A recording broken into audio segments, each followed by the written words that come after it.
వెంకటేశ్వర్లు అనే వ్యక్తి వెంకటగిరిలో జాతర గురించి అతనికి ఎంతవరకు తెలుసో మాకైతే తెలియదు, కానీ మా కుటుంబం గురించి మాట్లాడాడు. గొల్లగుంట కుటుంబంలో ఎక్కువ ప్రాధాన్యత వాళ్ళే ఉంటున్నారు, ఆ నలుగురని. ఆ నలుగురిలో మేము ముగ్గురు అన్నదమ్ముల్లో మా అన్న కుమారుడు చరణ్ కోతేనేమి నాకోతేనేమి బంగారు నగలపై రాశారు కార్డు. ఎండోమెంట్ కాడి నుంచి జాతర నిర్వహణ పూర్తయ్యేంత వరకు సంతకాలు పెట్టి తీసుకొచ్చిన తర్వాత ఆ నగలను మళ్ళా ఎండోమెంట్ డిపార్ట్మెంట్కి హ్యాండ్ ఓవర్ చేసేంత వరకు మార్జిన్లో ఉన్నాం, కూడా ఉన్నాం. అందరికీ జాతర అమ్మవారితో పాటు అయిపోతే మాకు అవి తీసుకొచ్చి భద్రపరిచేంత వరకు జాతర కార్యక్రమం పూర్తి కాదు. దానివల్ల ఇద్దరు ఉన్నాం. మండపం నిర్వహణ గత కొన్నేళ్లుగా ఎప్పుడైతే సప్రమ నుంచి పైన పెడుతున్నారో మా అన్న వెంకటమునికి దానిపై అవగాహన ఉంది. ఆయన లేని లోటు 2023లో స్వచ్ఛందంగా ప్రతి ఒక్కరికి తెలిసింది. క్యూ లైన్లు కూడా ఆ సంవత్సరం కరెక్ట్గా లేవు. పోతే ఇంకొక ఆయన చైర్మన్గా కొనసాగుతున్నాడు. జాతర నిర్వహణకి మేమేం కాదు, మా తాతల నుంచి చేస్తున్నారు. 4 తరాల నుంచి నాకు తెలిసి నుంచి. ఎండోమెంట్ కాకముందు నుంచి కూడా జాతర నిర్వహిస్తున్నది మా కుటుంబీకులే. ఎండోమెంట్ అయిన తర్వాత కూడా పార్టీలకు అతీతంగా మా నాన్నగారు కాలం చెల్లేంత వరకు ఆయన ఆధ్వర్యంలో జాతర జరిగింది. ఇది ప్రతి ఒక్కరు పెద్దలకు తెలుసు వెంకటగిరిలో. ఇప్పుడు కూడా రాజకీయాలు వచ్చిన తర్వాతనేమి 2014లో మన కురుగొండ రామకృష్ణ గారు శాసనసభ్యులు తెలుగుదేశం ఏర్పడిన తర్వాత స్థిరాస్తుల్ని కాపాడటం కాడి నుంచి మండపాలు నిర్మించడం కాడి నుంచి ఏర్పరిచి దీన్ని ఎవరు పర్యవేక్షణలో అవుతే మనకి ఇన్ని జరుగుతాయి అని చెప్పి ఆ రోజు కూడా మా కుటుంబ వ్యక్తుల్ని మా అన్నదమ్ముల్ని తీసుకొని దగ్గర పెట్టుకొని ఆ పర్యవేక్షణలో నిర్మాణం చేయటం జరిగింది. ఇప్పుడు కూడా అదేవిధంగా ఎక్కడ లోటుపాట్లు జరగకూడదు, తెలిసిన వాళ్ళు ఉంటేనే జాతర మనకు సక్రంగా ఉంటుంది. ఇక్కడ పని బాట వాళ్ళకు వంతులు ఉంటుంది, గుళ్ళో ఉండటం అంటే కాదండి, వాళ్ళ టైం ప్రకారం ఉంటుంది. 4 కులాలకు సంబంధించిన జాతర, దాంట్లో ఆసోదాలకు ఒక్కరికి వంతు లేదు. కుమ్మర కులానికి వంతుంది, ఎట్టోళ్ళకు వంతుంది, కుమ్మరాలకు వంతుంది. వాళ్ళు గంటల సమయం కొద్దీ జాతర మారేది ఉంటుంది. వాళ్ళల్లో 10 నిమిషాలు తేడా వచ్చినా వాళ్ళ యొక్క మా ఆదాయాన్ని కోల్పోతాము అని చెప్పి వాళ్ళు రచ్చలయ్యేదానికి కూడా ఉంటుంది. ఇవన్నీ తెలిసిన వ్యక్తి ఆడుంటేనే మన నిర్వహణ కరెక్ట్ కాదని ఉద్దేశంతోనే స్థానిక శాసనసభ్యులు మమ్మల్ని పెట్టడం జరిగింది, విషయం తెలుసు అని చెప్పి. అంతేగాని ఒక కుటుంబానికి దత్తత ఇచ్చారని కాదు, విషయం తెలుసు అని చెప్పి అన్నీ తెలుసుకొని మాట్లాడితే బాగుంటుంది. విలాయలు లేవు. 23లో అమ్మవారిని తీసుకొచ్చి కూర్చొని పెట్టిన తర్వాత అమ్మవారి నగలని ప్రతి సంవత్సరం అలంకరించేటప్పుడు ప్రధానమైన పాత్ర మా అన్న పోషించేవాడు. 2:30 వరకు 300 రూపాయల టికెట్ కొన్న వారికి ఇచ్చారు, 2:30 వరకు. ఆ తర్వాత భక్తులు కొందరు ఏదో పొరపాటున తీసుకోపోక అరాపరా జరుగుంటుంది. పక్క రోజు కూడా ఈవో కార్యాలయం దగ్గరకు వచ్చి తీసుకోపోయినటువంటి వాళ్ళ వ్యక్తులు ఉన్నారు. లేదు, తర్వాత మీడియా మిత్రుల ద్వారా మాకు ఆ విషయం తెలిస్తే అప్పుడు ఎమ్మెల్యే ఆనం రామనాయుడు గారికి ఆ విషయం తెలియపరిచిగా, అమ్మవారికి చెప్పండి, ఈవో గారికి తెలియపరచండి, ఫస్ట్ మంగళసూత్రాన్ని అమ్మవారికి వేయించండి అని చెప్పి తెలిపేది జరిగింది. ఒక్క సంవత్సరం మేము లేకపోతే ఆ రోజు ఎన్నో పొరపాట్లు 2023లో జరిగిన సందర్భాలు ఉన్నాయి. అది ప్రతి ఒక్కరికి తెలుసు. సాంప్రదాయాలు ఏంది, జాతర నిర్వహణ ఏందని. జాతర అంటే వచ్చామా పోయామా 4 వాళ్ళ మధ్య ఉండి చూస్తే తెలియదు. ప్రతి ఒక్కరి సూచనల కోసం పీస్ కమిటీ ఒకటి ఉన్నది. ఆ రోజు అతను వచ్చాను, నేను వెళ్ళాను అంటున్నాడు. నువ్వు బాధ్యత గల వెంకటగిరి పౌరుడు అయితే ఉండి అడగాలి, అయ్యా ఈ సమస్యలు ఉన్నాయి ఏమన్నాయని. ప్రతి పీస్ కమిటీలో జాతర లెక్కలు చెప్తున్నారు. ఏ సంవత్సరం చెప్పలేదు, ఈ సంవత్సరం చెప్పలేదా? పత్రికా మిత్రులు అందరూ తెలుసు కదా, లాస్ట్లో ఈవో గారు చదివి వినిపించారు కదా. ఏ సంవత్సరం చెప్పలేదు. ఈవో గారు తన వంతు తను ప్రతి సంవత్సరం చెప్తూ పోతున్నాడు. మొత్తం మీడియా మిత్రులు కూడా అందరూ ఆ రోజు ఫోటోలు తీసుకున్నారు ఇచ్చిన పేపర్లో. అతను 4 గోళ్ల మధ్య ఉండి వ్యాపారం చేసుకుంటూ బయట జరిగే విషయాలు తెలుసుకోకుండా అవగాహన లేక మాట్లాడటం తప్పితే, అతను ఏదో నేను ముందు రావాలి, నన్ను జనసేన పార్టీలో నుంచి నెట్టేశారు, నాకు ఏదో గుర్తింపు రావాలి అనే ఉద్దేశంతో మాట్లాడటం తప్పితే ఇంకా వేరే కార్యక్రమంగా మాట్లాడినటువంటి సందర్భం కాదు. మన జాతర ప్రపంచవ్యాప్తంగా చూసుకున్నారు, జనాలు వచ్చారు, అందరూ ఎంతో సంతోషం. ఇప్పటి వరకు జరిగిన జాతరలో 2025 మహిళలు అత్యధికంగా వచ్చి దర్శనం చేసుకున్నారు.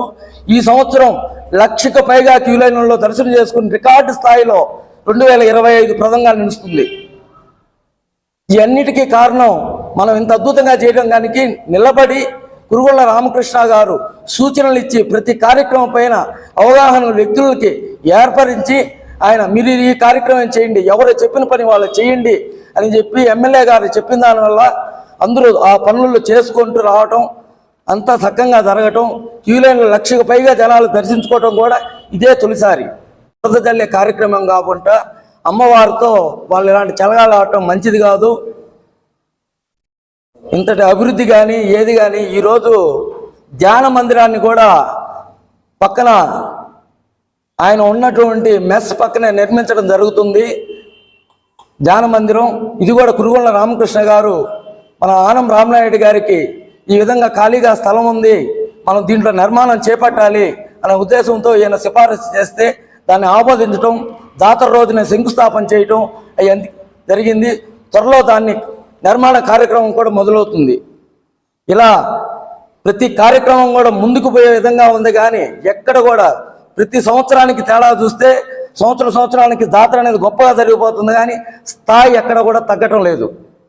అది చూసుకుంటూ వాళ్ళు తెలుసుకొని మాట్లాడితే బాగుంటుందని మా మనవి. వెంకటగిరి గ్రామశక్తి శ్రీ శ్రీ పోలేరమ్మ తల్లి జాతరని మన వెంకటగిరిలో మన శాసనసభ్యులు ఎమ్మెల్యే శ్రీ కురుగుళ్ళ రామకృష్ణ గారి ఆధ్వర్యంలో, అలాగే దేవాదాయ శాఖ మంత్రి ఆనంద్ సార్ గారి ఆధ్వర్యంలో ఎంతో వైభవంగా జరిగింది. ఎక్కువ మంది ప్రజలు మన వెంకటగిరి నుంచే కాకుండా నలుమూల నుంచి ప్రజలు కూడా అమ్మవారిని దర్శనం చేసుకొని ఎంతో సంతోషంగా అమ్మవారి ఆశీర్వాదాలు తీసుకున్నారు. అలాగే ఇక్కడ లైటింగ్ వర్క్స్కి పనిచేసిన యాజమాన్యం అయితే ఏమి, మీడియా పరంగా అయితే ఏమి, వారి కష్టానికి తగ్గట్టుగా అమ్మవారు వారికి అనుగ్రహించి దర్శనం చేసుకుని వారికి ఆశీర్వాదాలు ఇచ్చింది. కానీ ఇక్కడ కొంతమంది వ్యక్తులు ఏంటంటే వెంకటగిరిలో జనసేన పార్టీలోంచి సస్పెండ్ అయ్యి ఇంకా POC అని చెప్పుకుంటున్న మన గూడూరు వెంకటేశ్వర అన్నగారు జాతర మీద ఏదో అవకతవకలు జరిగాయి, దర్శనాలు జరగలేదంటూ మీడియా పరంగా తెలియజేశారు. ఆయనకి మా పార్టీకి అయితే ఎటువంటి సంబంధం లేదు. ఇంకా ఆయన కళల్లో ఉన్నారు. జనసేన పార్టీలో ఉన్నాం, నేను POC నానని పార్టీ నుంచి ఎప్పుడో సస్పెండ్ చేసేసారు ఆయన్ని. కానీ ఇటువంటి అనుచిత వ్యాఖ్యలు ఎందుకు చేస్తున్నారో జాతర మీద అనేది మాకు అర్థం కావటం లేదు. వైభవంగా జరిగింది అని పోస్ట్ ఏమో చేశారు, కానీ మీడియా పరంగా ఏంటంటే ఇలాంటి ఒక నలుగురికి మాత్రమే అక్కడ అమ్మవారు పెత్తనం చలాయించారు, మీడియా వాళ్ళు మాత్రమే దర్శనం చేసుకున్నారు, పోలీస్ అధికారులు మాత్రమే దర్శనం చేసుకున్నారని పేరుని పెట్టి ఎందుకు ఆయన ఆ విధంగా మాట్లాడనేది మాకు సంబంధం లేదు. దీని మీద ఎటువంటి చర్యలు తీసుకుంటారనేది మన రామకృష్ణ సార్ గారికి వదిలేస్తున్నాము. మాకు పార్టీ ఆయనకైతే మా పార్టీకి ఎటువంటి సంబంధం లేని తెలియజేస్తున్నాము. కానీ వెంకటగిరి పోలేరమ్మ జాతర మాత్రం ఇటువంటి వ్యక్తులు చెప్పిన విషయాలను పక్కన పడేసేసి ఎంతో అద్భుతంగా అమ్మవారి దర్శనం అయితే ప్రతి ఒక్కరూ చేసుకున్నారు. శ్రీశక్తి పరంగా మనకు ఫ్రీ బస్సులు అనేటివి కూడా ఇంకా ఎక్స్ట్రాగా 2 బస్సుల నుంచి కూడా మహిళలు అయితే వచ్చి అమ్మవారిని దర్శనం చేసుకోవడం జరిగింది అని కూడా తెలియజేస్తున్నాము. మాట్లాడేశారు అది జరగలేదు ఇది జరగలేదని. కానీ ప్రతి కార్యక్రమము సాంప్రదాయబద్ధంగా మొదటి బుధవారం మనకు చాటుపడింది. ఆ రోజు వినాయక చవితి, కానీ చాటుకు చాలామంది వచ్చినారు, అన్ని సాంప్రదాయబద్ధంగా చేశారు. రెండో బుధవారం కానీ రెండో చాటుకి మొదట 11:15కి ఆయన 12:02కు 12:10కి టెంకాయ అవుట్ పేల్చినారు, అవి పేల్చినారు అని చెప్పినాడు. అదంతా ఏం లేదండి. 11:25కే టెంకాయ కొట్టేస్తున్నారు. టెంకాయ కొడితేనే ఫస్ట్ స్టార్ట్ అయిపోయినట్టు చాటు కార్యక్రమం. ఆ కార్యక్రమం అక్కడ స్టార్ట్ చేసుకొని, కాకపోతే మొదటి చాటుకి వినాయక చవితికి అలిసిపోయారు, యువత ఎక్కువగా వచ్చేసింది. రెండో చాటుకి ఎక్కువగా వచ్చి వాళ్ళ కేరింతలు వాళ్ళ ఉత్సాహంతో ఒక 5 నిమిషాలు లేట్ అయితే ఏం కాలేదు, కరెక్ట్ టయానికే కార్యక్రమం జరిగింది. వాళ్ళు ఉత్సాహంగా డ్యాన్సులు వేసుకుంటా ఉంటే కొంత గందరగోళం పరిస్థితి ఏర్పడింది తప్ప అక్కడ ఎటువంటి అవాంఛనీయ సంఘటనలు కానీ ఎటువంటి అవాంఛనీయ ఘటనలు కానీ జరగలేదు. ఆదివారం మళ్ళా ఘటన రోజు అసలు మొదటి బుధవారం రోజు ఎంత జనాభా ఉంటారో అంత జనంతో ఘట ఊరేగింపు మనకు చాకలి వీధి కాడి నుంచి మొత్తం ఊరేగింపు బయలుదేరింది. అప్పుడు బాణాసంచా పేలేటప్పుడు కొందరికి ఒకరవ ఇన్సిడెంట్ అయినందువల్ల బాణాసంచా కాల్చకండి, జనం ఎక్కువ ఉంటున్నారు, ఉన్నటువంటి పైకి వస్తుంది అనే ఒక కారణంతోనే బేస్వారం రోజు బాణాసంచను కొంచెం దూరంగా కాల్చినట్టు నేను అంటే దూరంగా కాల్చినారు అని. దానివల్ల అది ప్రజలకు పెద్దగా వినబడలే. అంటే మామూలుగా అయితే గుడికాడ ఫస్ట్ ఒక అవుట్, రెండో అవుట్, మూడో అవుట్లు ఇన్ని వేస్తారు. ఈసారి 2-3 ఘటనలు జరిగినాయని చెప్పి పోలీసు వారు కొంత జాగ్రత్తలు తీసుకోమని చెప్పినారు కాబట్టే దాన్ని అలా చేసినారు. జాతరకి ప్రతి సంవత్సరం మనం అమ్మవారి గుడికాడు పెట్టినాక అమ్మవారికి బంగారు కిరీటం అవన్నీ పెడతారు. కానీ ఈసారి మన ఎమ్మెల్యే గారిని చాలా మంది అడిగినారు. వాళ్ళ కుమ్మరీధిలోనే అమ్మవారిని కుమ్మరీధిలో ప్రతిష్ఠించిన వెంటనే బంగారు కిరీటంతో అమ్మవారు కూర్చున్నారండి. ఎప్పుడు జరగలేదు. బంగారు కిరీటంతో అమ్మవారు కుమ్మరీధిలోనే కూర్చున్నారు. అక్కడ నుంచి చాకలి వీధికి వెళ్ళింది. చాకలి వీధి నుంచి మళ్ళా నడి వీధిలోకి వచ్చి అమ్మవారి కూర్చున్నారు. అంత వేదివిమానంగా ఆయన గూడూరు వెంకటేశ్వర చెప్పారు దర్శనాలు జరగలేదని. ఆయన హోటల్ ఉండదు, ఆయనకు వచ్చే వాళ్ళని అడగమని చెప్పనండి. అసలు దర్శన భాగ్యం ప్రజలకు ఎటువంటి ఆటంకం లేకుండా పోలీసు వారు చాలా జాగ్రత్తలు తీసుకుంటూ ఎటువంటి ఆటంకాలు లేకుండా క్యూ లైన్లు కానీ ఏదైనా సరే నిమజ్జనానికి వెళ్ళేటప్పుడు అయితే నేను చాలా మందిని విచారించాను. ఎట్ట జరిగిందంటే ఇన్ని సంవత్సరాల్లో మేము ఎప్పుడూ చూడలేదు. అంత అమ్మవారిని నిదానంగా సెకండ్కి ఆపుకుంటానే వెళ్ళారు. మాకు చాలా సంతోషంగా ఉంది. బయట ఊరు నుంచి వచ్చిన మేము కానీ సంప్రదించాను. అంటే నేను ఒక కమిటీ మెంబర్గా చాలా మందిని అడుగుతా ఉంటాను, ఎట్లుందమ్మా, ఎక్కడ ఏం పొరపాటు కనుక్కునేదానికి అడుగుతా ఉంటాను. అట్లా అడిగితే మేము ఇన్ని సంవత్సరాలు ఏ రోజు చూడలేదు. అంత నిదానంగా అమ్మవారు నిమజ్జన కార్యక్రమానికి వెళ్ళింది. అట్లాగే విరూపం మండపం కాడగానే మన ఎమ్మెల్యే గారు చూసండి, పోయినసారి వీడియోలు మీ మీడియా మిత్రులే మాకు వాట్సాప్లో పెట్టారు, ఈ సంవత్సరం వీడియోని పెట్టినారు. రెండింటిని వేరు చేసుకుంటే అసలు ఈ సంవత్సరము సాంప్రదాయబద్ధంగా నాకు 40 ఏళ్ళ నుంచి నాకు తెలుసు, 40 ఏళ్లలో ఎప్పుడు లేదు, నేను ఎప్పుడూ చూడాల. అంత సాంప్రదాయబద్ధంగా ఈ కార్యక్రమాన్ని విరూపణ కార్యక్రమాన్ని కానీ చేసినారు. అన్నిటికీ పోలీసు వారి సహకారం కానీ, కమిటీ సహకారం కానీ, ప్రజా సహకారం మరియు మీడియా మిత్రుల సహకారం, అందరి సహకారాలు ఉండి అంగరంగ వైభవంగా ఎప్పుడు జరగనంత దేదీప్యమానంగా ఈసారి మన పోలేరమ్మ జాతర జరిగిందని. జాతర అనేది వెంకటగిరికి నుంచి అనాదిగా వస్తున్న పెద్ద పండుగ, రాజుల కాలం నుంచి. అలాంటి జాతరని వెంకటగిరి ప్రజలు కానీ, వెంకటగిరికి వచ్చే పోలేరమ్మ భక్తులు కానీ ఎవరు ఏ చిన్న చూపు చూడరు. కాకపోతే కొన్ని చిన్న అవతవలు జరగవచ్చు. చాటింపు విషయంలో ఎత్తుకుంటే చాటింపు కరెక్ట్ ఆయనకే పడింది. ఫస్ట్ చాటింపు, రెండో చాటింపు బాగానే పడింది. మూడో ఘటోత్సవం ఇన్ టైంలోనే బ్రహ్మాండంగా జరిపించగలిగాం, ఎటువంటి అవాంతరాలు లేకుండా.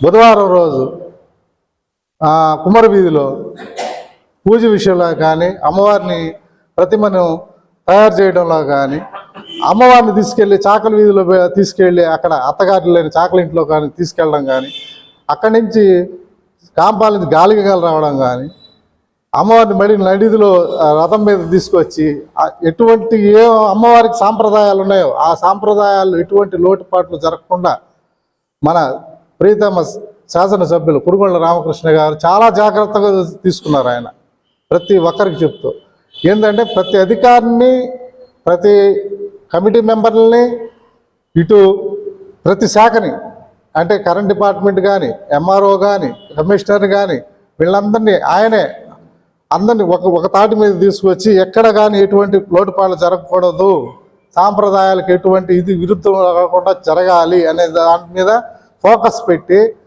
ఈరోజు జాతర అద్భుతంగా బ్రహ్మాండంగా ప్రతి ఒక్కరూ సక్సెస్ఫుల్గా అమ్మవారి దర్శనం చేసుకోగలిగారు. ప్రతి ఒక్కటి లాస్ట్కి విరూప మండపం దాకా. అది అంతా మీకంతా తెలుసు. కానీ కొందరు మాట్లాడటం అనేది హాస్యాస్పదం. ఇది వాళ్ళకు కూడా పోలేరమ్మతో గేమ్స్ ఆడకూడదు ఎప్పుడు కానీ గేమ్స్ ఆడిన వాళ్ళు ఉండరు, మీకు కూడా తెలుసు. కానీ వాళ్ళ విధంగా మాట్లాడకూడదు, నిజాలు మాట్లాడుకోవాలి. ఇప్పుడు క్యూ లైన్లు ఎత్తుకున్నాం. ప్రస్తుతానికి క్యూ లైన్లో ఏసీలు పెట్టామా, ఎయిర్ కూలర్లు పెట్టామా, చంటి పిల్లలకి, వికలాంగులకి అటు సైడ్ ప్రోటోకాల్ లైన్ దగ్గర కొంతమందిని, అంటే ఒక 10 మందిని 15 మందిని గ్యాదరింగ్ అయిన తర్వాత వాళ్ళని పంపించడం తీసుకోవడం జరిగింది. అయితే దాదాపు 2 గంటల 30 నిమిషాల దాకా అమ్మవారిని మన ఎమ్మెల్యే గారు ప్రతి ఒక్కరికి ఆడపడుచులకి చూపించాలన్న ఉద్దేశంతో 7 గంటల 30 నిమిషాలకు నిరూపణ మండపం తీసుకొచ్చింది. 2.5 గంట సేపు పుర ప్రజలకు అమ్మవారిని చూపించాలన్న ఉద్దేశం నిదానంగా తీసుకురావడం జరిగింది. తొందరగా రాలేదని చెప్పేసి ఆయన అంటున్నారు. ఇప్పుడు మనం ఏదైతే మీటింగ్ పెట్టినామో అతను, కానీ ప్రతి ఒక్కరు చూడాలన్న ఉద్దేశంతోనే 2 గంటల సేపు పైన కానీ ఎస్పీ గారు కానీ పోలీస్ శాఖ వారు కానీ నిదానంగా తీసుకురావడం జరిగింది. కరెంట్ అనేది ప్రతిసారి మనకు పోతూ ఉంటుంది, కానీ జాతరలో ఆ విషయాన్ని పట్టించుకోకుండా అమ్మవారిని ప్రతి ఒక్కరు చూపించాలన్న ఉద్దేశంతో జరిగింది. తర్వాత క్యూ లైన్లో వచ్చేసి మనకు ఉండేది 10 అడుగుల క్యూ లైన్ ఉంది. ఒక్కొక్కరికి ఫ్రీ దర్శనము 300, 100 విఐపి ఈ మూడింటికి సరిపోతుంది. చిన్నపిల్లలకు, వికలాంగులకు సరిపోయేంత క్యూ లైన్ లేదు.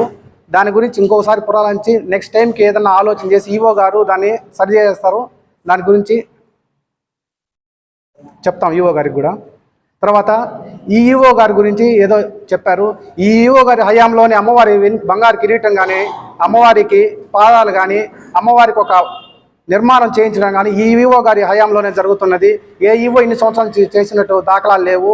అమ్మవారి ప్రతిష్టని ఈవో గారు ఒక ఉన్నత స్థాయికి ఎమ్మెల్యే గారి ద్వారా తీసుకుపోవడం జరుగుతుంది. మరిన్ని అప్డేట్స్ కోసం మన HN9 టీవీ ఛానల్ని సబ్స్క్రైబ్ చేసుకోండి.